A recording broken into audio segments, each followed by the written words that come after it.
what are the merits of meditation? What are the effective ways of integrating meditation practice in the everyday life of the students? Well, I prefer to use the term bhavana or cultivation as a spiritual cultivation, which includes the cultivation of our actions, our speech, and our mind. But because the things that we do and the things that we say spring from our mind and our intentions, then we take the training of the mind to be the essence of this cultivation. But when we talk about meditation practice and everyday life and integrating one into the other, then that can easily give the impression that there are two different things going on here. Whereas I would prefer to consider there is a certain kind of cultivation or bhavana which may be practiced sitting cross-legged with your eyes closed or walking up and down on a meditation path. And there are certain kinds of cultivation which can be practiced in what we call daily life. And there should be a seamless transition from one to the other, at least theoretically. So the value of the application of particular meditation techniques, what we often refer to as formal meditation, is, I think, the subject of this question. The practice of meditation, as is commonly understood, means that we retreat from, we take a step back from our responsibilities, our general conduct and interests, and focus directly on the body and the mind. And so, whereas we're always trying to be present and to be aware of what's going on in daily life, it helps, at least for a certain period every day, to radically reduce the amount of sense contact and to be alone and with oneself, unmediated by other interests and activities. So that gives you an opportunity to see the nature of the body and mind, and to apply techniques of calming the mind and of dealing with negative mental states and developing positive mental states in a very direct kind of way. In daily life, of course, where there's so much going on and you don't have that kind of uninterrupted focus, and there are things pulling you here and pulling you there, it's a much more superficial kind of practice. The goal or the ideal here is that we are able to develop a power and like a foundation of awareness and calm from the formal meditation practice, which we can then draw upon in our daily life. But this is not a one-way process, because just as our ability to be aware and awake in daily activities is conditioned by the amount of time, effort we're willing to put into the formal meditation practice, similarly our success in the formal meditation practice is going to depend a lot on the quality of awareness when we're not meditating. So one affects the other. This is why I would recommend anyone who is developing their meditation techniques to meditate in the morning time, because if you meditate in the evenings, it's certainly beneficial, but it's that much more difficult to see the results in your daily life. Whereas if you meditate first thing in the morning, and then you feel the influence of it in your daily life, then it will give you that much more confidence in the value of meditation. So in daily life we are dealing with hindrances and negative mental states on a regular basis. Things like greed and aversion and irritation and laziness and agitation and worry and confusion and so on. But because things are happening so quickly, and because we're involved in conversations or having to act, it's very difficult to distinguish each particular mental state and to learn about it and how to deal with it.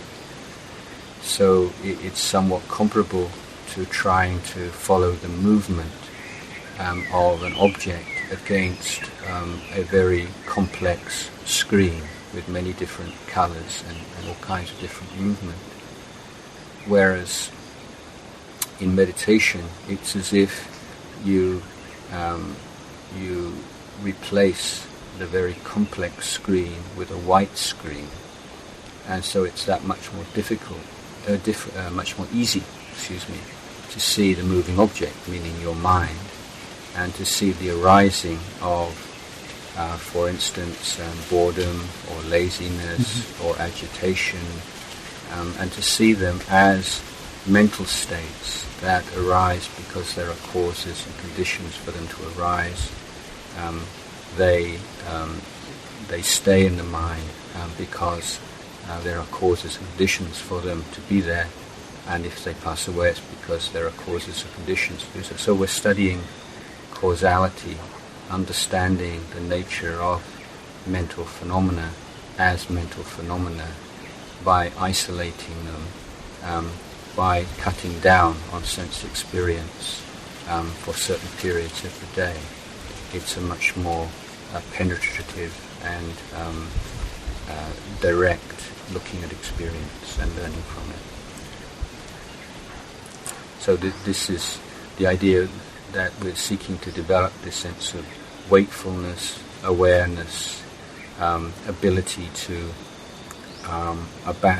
protect the mind from unwholesome or negative mental states, to effectively deal with negative mental states that do arise, to be creating positive mental states, and to be nurturing and bringing to maturity the positive mental states that have already arisen.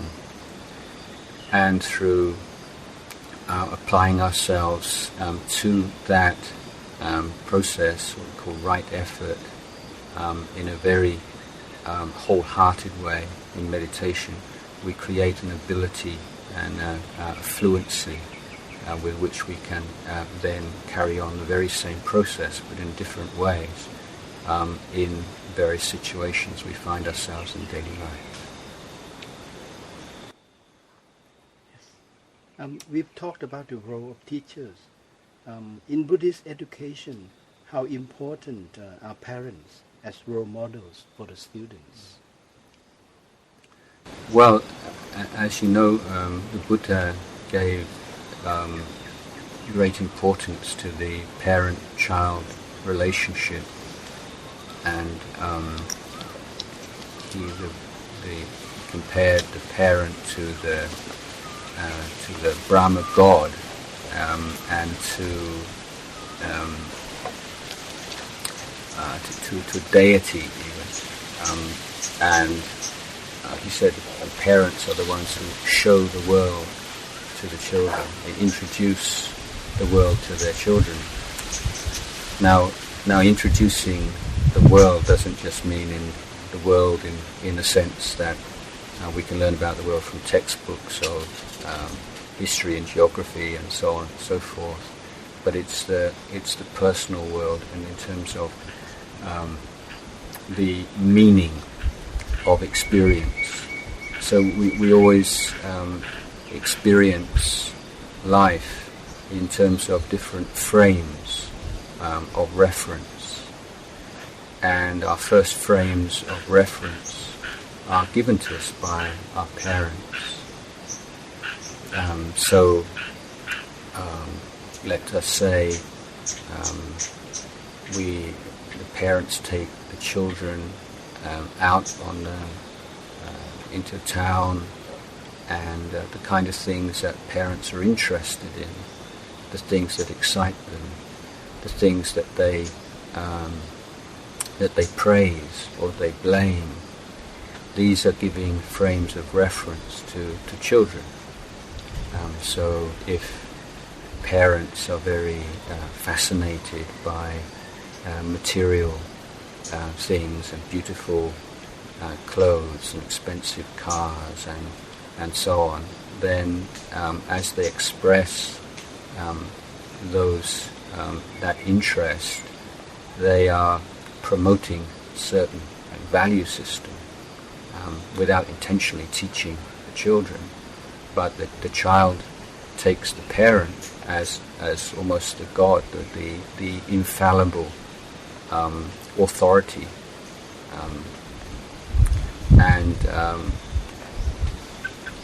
and so the values of parents have a very important conditioning role in the psychology of the child, but also in terms of how parents live their life, how they spend their time, how they divide the time between their work, their enjoyments, how much time they spend with their family. These are sending messages to the children about how important they are, whether a child feels completely, unconditionally loved, or whether it feels that the love it receives from parents is dependent upon certain factors, like being good, or being quiet, or being good at school, for instance. Again, it's not so much that parents deliberately want to teach their children that their love is dependent upon these kind of things. They would probably be horrified to think that that was the message the children got, but that's in fact what tends to happen.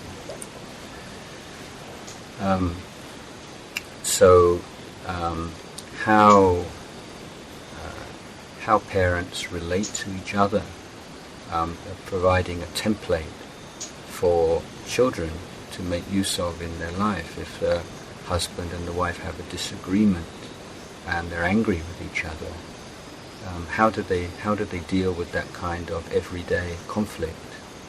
Is it in a skillful way, through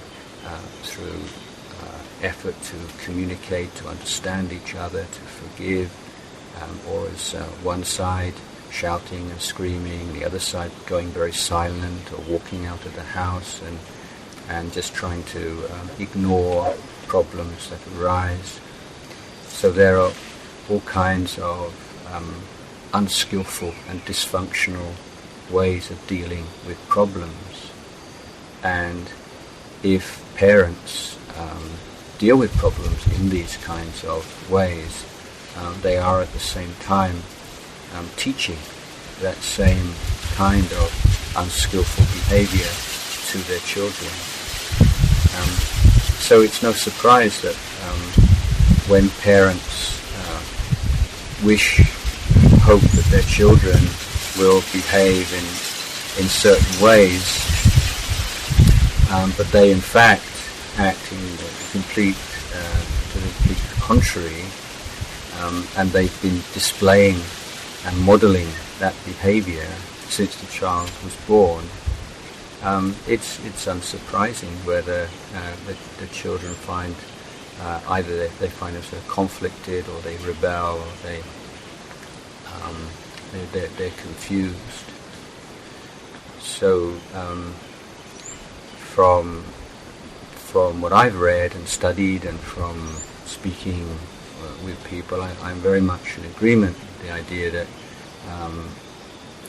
children need to have clear-cut boundaries which are consistent and which don't vary according to the mood of the parents. And this, so to what extent those boundaries are strict or loose is not so important as the fact that they're all agreed upon and that they don't change. This is what gives the child a sense of security it needs. It knows, how far the child can go. But if the boundary is changing, some days it's okay, some days it's not, or perhaps you can persuade the parent to change their attitude by crying or some other kind of manipulative behavior, then the child eventually becomes very confused and never develops a very strong moral basis. So in summary, the parents have huge effect, both in what they consciously teach. Of course, I don't mean to overlook that as well. The values that they teach and the lessons that they share with the children. But perhaps what we overlook is that who the parents are, how they live their lives, how they relate to each other, their values, the things that they think are important and unimportant, the priorities that they have in their lives. All these things are transmitted to their children in one way or another. So it's not that an education system of whatever kind, even say boarding school where the children are at school continually for many days at a time, if the policies and the practice of the school is too much in conflict or out of harmony with the way that the parents are teaching the children, the way the parents live with their children, then it probably won't be successful. That's not to say, so in other words, that parents can say, well, I've done my bit, or, well, this is all I can do, you take over and you sort the child out for me, for us. That obviously not going to work. I would like to ask a follow-up question. To what extent does the role of parents vary according to different age groups, like kindergarten, primary, secondary, university level?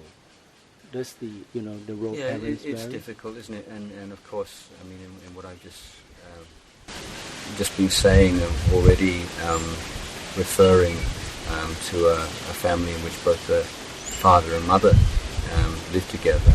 And of course, more and more families now are single-parent families or divorced families, and so there are stepmothers and stepfathers and stepbrothers and stepsisters. So the whole situation is rather more complex. If you have a father who is absent or in divorce, then maybe a stepfather playing more of a role of the father than the birth father. So it's rather complex. I would say that the earliest years of life, the first 5 years of life, are when particularly when the influence of parents is strongest, and the extent to which that will wax or wane would depend to a certain extent on the family, particular families. For instance, if you have a single mother with one child, then the mother-child relationship will tend to be very strong throughout the life. Families where you have where the parents have one child and where they have 3 or 4 or 5, obviously going to be quite different. And even for each child in the family, depending on whether they're the eldest child or the second child or the third child or the last born child. So there's a great deal of variation. But I think that generally we can say as children reach adolescence, then their friends, their own peer group becomes more and more important, and to a certain extent replaces the influence of parents in certain respects. Again, we get to university, and then not apart from the individual variations in families, we've got cultural variations where families in Thailand, for instance, are very different, generally speaking, from families in England, or families in cultures and countries where you have a social security system and pension where elderly people are financially independent of their children, or where the state takes responsibility for care of the aged, then that affects relationships in families quite a lot. For children, of course, it's not just mother and father, it's grandparents as well.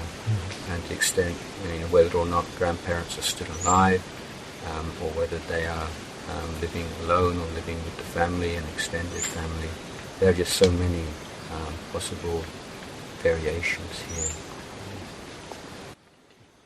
Now, I would like to focus on the adolescence.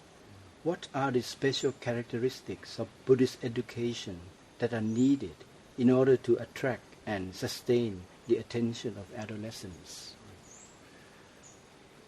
Well, again, it's kind of difficult question in that adolescents vary hugely, and I would say in our particular situation here at Panyapati or Tosi school, we could also say where, at what age the adolescent was introduced to Buddhist educational system. If a child comes through Tosi school from nursery level and has been sort of grounded in those principles, then although I think almost every child goes through a very stormy period during adolescence, just their whole identity is changing from that of being a child to being a young adult, and they feel very insecure and very unsure of themselves and self-conscious and worried about their appearance and all so many different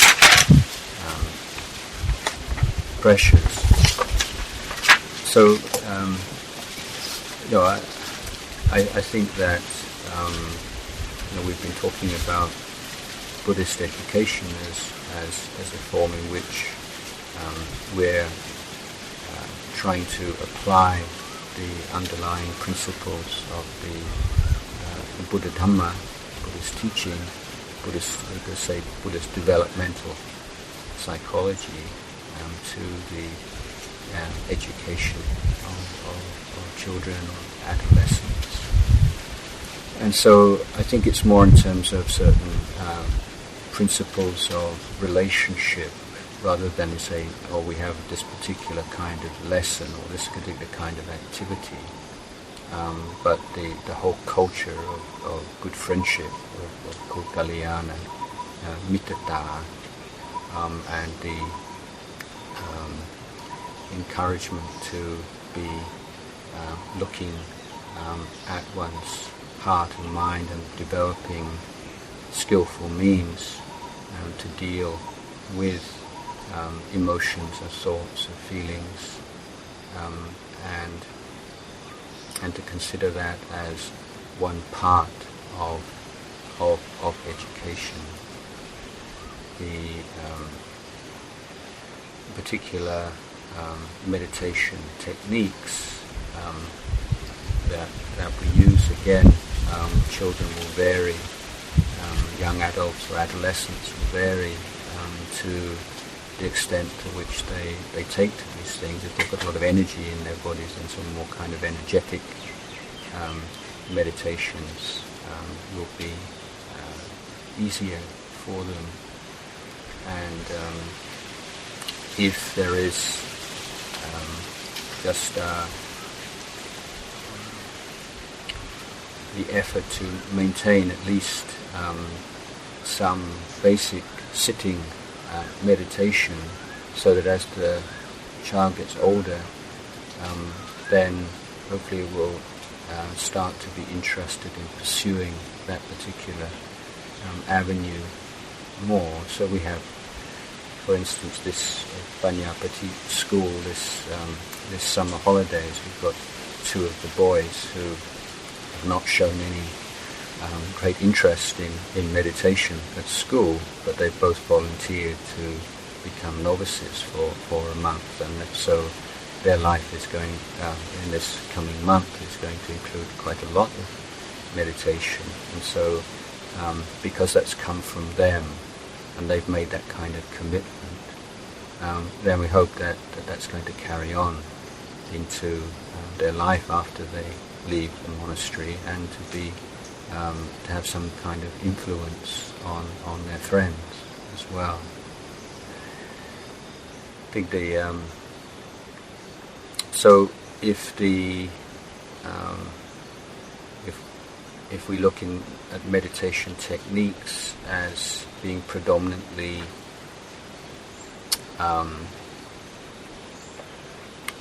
aimed at either developing wholesome mental qualities or as developing wisdom and understanding, then the actual form of those methods we can adapt and vary according to circumstances.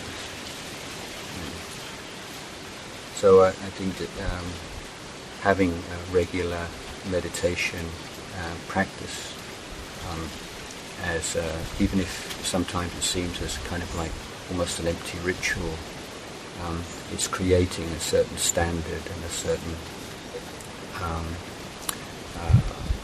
culture which provides the foundation for something which is more real and more useful at different times in the lives of different children.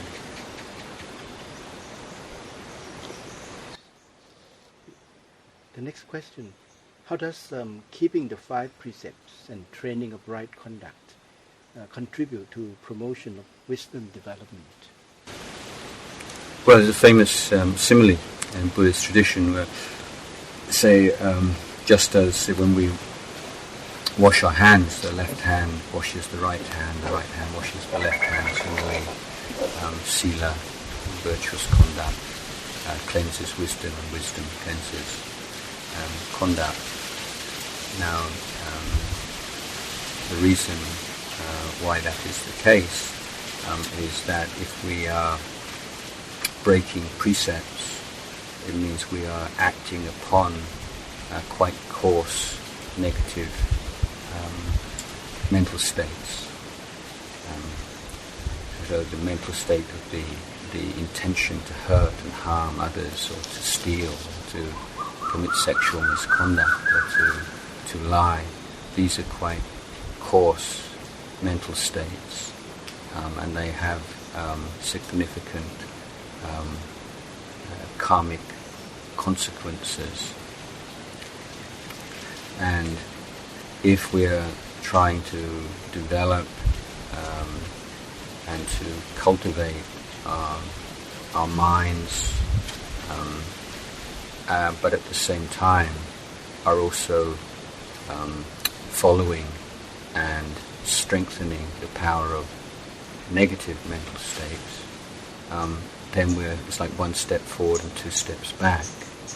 So it's never going to be very successful. If we want to overcome the negative mental states, then we have to gather our energies. First, we're not further strengthening them through acting and speaking on their through their stimulation. At the same time, we're working to undermine what's already there through meditation, awareness, and various other techniques. Now, if we're not keeping 5 precepts, then it has consequences both internally and externally. Externally, you're going to create an atmosphere which is not very pleasant, an atmosphere of suspicion and feeling of lack of safety and lack of warmth and friendliness. You can't trust people who don't keep the precepts. So probably the fundamental condition for a pleasant environment, social environment, is mutual trust, and the precepts provide that. So we're not taking a very unrealistic, idealistic, we're all Buddhists, we should all be kind and love each other. Well, that would be very nice, but it's not likely, given the way that our minds are in their untrained state. But what we can all agree upon is that even if we do feel or have very negative and unwholesome mental states, we will at least not act upon them. So if we live with people who all voluntarily agree upon that, then we do feel a sense of mutual respect and safety and security. Now, if you're living in a very unsafe, insecure environment where you're suspicious of the intentions and actions of people around you, then your mind is always going to be on a very coarse level, and the ability to let go of thought and anxiety, ability to develop a more penetrating understanding of life is going to be very difficult. Similarly, if you're acting in unwholesome ways, we tend to feel a sense of shame and embarrassment and guilt and a lack of self-esteem. And when that's the case, then the likelihood that you'll be willing to spend time and effort on cultivating your mind when you have very negative view of yourself, again, is unlikely. You always feel, well, maybe meditation and Buddhist practice will make me calm and happy and so on, but I don't deserve that because I'm a bad person. Maybe I do all these bad things. So this feeling you don't really deserve to be peaceful and happy. That kind of thought can arise very often in someone who doesn't keep precepts. So if you've acted in unwholesome ways and you conceal it, then you're always going to have that fear of being found out. And again, this sense of tension and suppression or repression, these will make spiritual cultivation, the practice of Buddhist path, very, very difficult.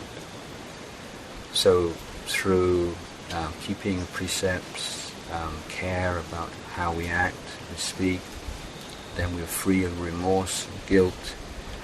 The mind which is free of remorse and guilt, unnecessary agitation, is one which is present, able to be present and able to reflect upon experience and learn from experience and develop wisdom.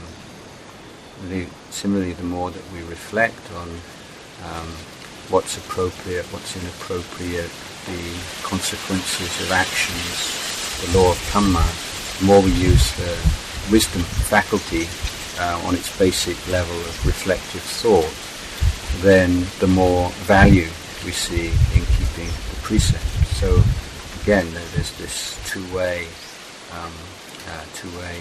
process.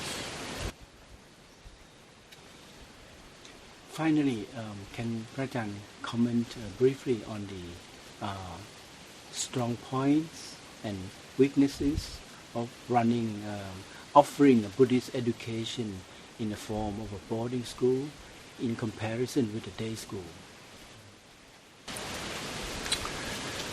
Well, the advantages, I would say, that you have that kind of continuity, and often in the day school, there's always this sense there's not enough time, and the children and the students often having so many external interests that never feels that there's we're really getting to the heart of the matter, or being able to develop any effective kind of training,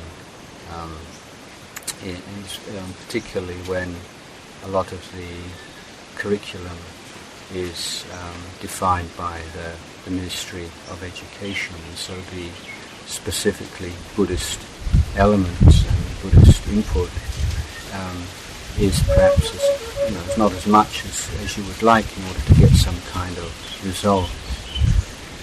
So in boarding school, where it's the advantage is that the children are developing that kind of relationship with the teachers and with the environment, and being able to apply their mind to this whole process without interruptions and without too many social obligations, family obligations. The disadvantages, of course, children miss their parents, and parents miss their children, or grandparents, and so their day-to-day contact with family is much reduced, and that may or may not be a good thing for children.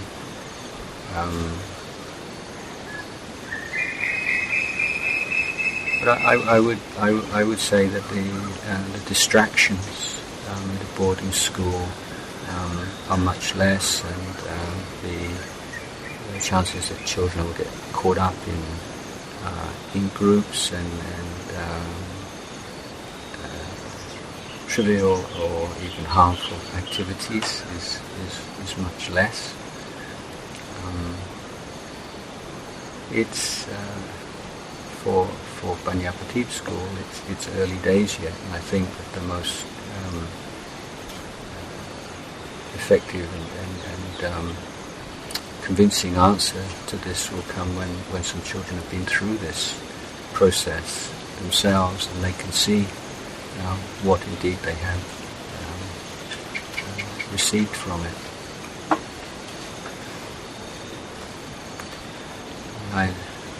Myself, I would think that living in a beautiful part of the countryside, not too far from home, having a certain distance, speaking someone who grew up in a place, having a certain distance from parents, but being able to see them every couple of weeks for a weekend. It's not such a long time, and there's long holidays. It's not like the children are going to the other side of the world, and it's not like in Sipendin where boy goes off to England, you don't see him for a few years, and there's communications and email, and it's just down the road really from Bangkok. So I think in a particular situation here, it's kind of like middle way really.